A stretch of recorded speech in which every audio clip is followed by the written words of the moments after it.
সংস্কার এবং নির্বাচনকে কেন মুখোমুখি দাঁড় করানো হচ্ছে সেই প্রশ্ন রেখেছেন বিএনপির সিনিয়র যুগ্ম মহাসচিব রুহুল কবির রিজভী।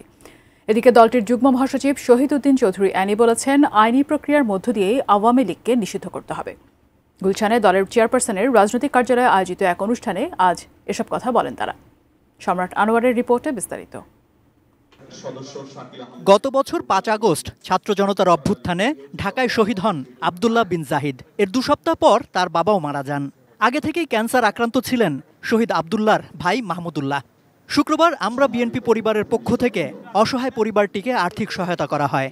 এ সময় শহীদ জাহিদের আবেগাপ্লুত মা সাবেক ফ্যাসিস্ট সরকার ও তার দোসরদের শাস্তির আওতায় আনার দাবি জানান। যারা আমার ছেলেকে হত্যা করছে তারা যেন কোনোভাবেই এই দেশে আর ব্যাক করতে না পারে, শেখ হাসিনার ফাঁসি আমি চাই। আর যদি এই বিচার না হয় তাহলে তারা আমার সন্তানকে ফেরত দেয়, আর নাহলে আমাকে মেরে ফেলে, কারণ আমার বাচ্চার আর কোনো অবলম্বনে যায়।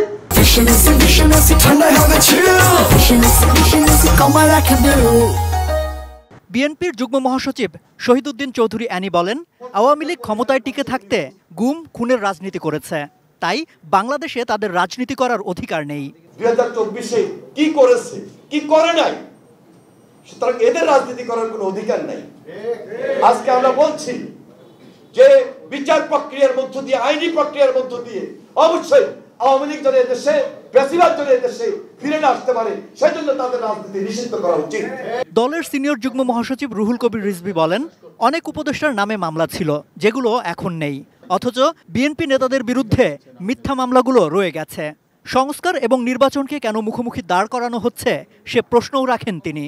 সংস্কার কি থাই পাহাড়ের মতো একটা স্থায়ী ব্যাপার যে এটা একবার হয়ে গেলে সব মিলে কথা বলে এটার আর পরিবর্তন করা যাবে না? এটা তো ডাইনামিক ব্যাপার, এটা তো চলমান প্রক্রিয়া। বাংলাদেশ যতদিন থাকবে ততদিন সংস্কার তো চলতেই থাকবে। তো তাহলে নির্বাচনের বিকল্প হিসাবে কেন এটাকে দাঁড় করানো হচ্ছে? সম্রাট আনোয়ার, এটিএন নিউজ, ঢাকা।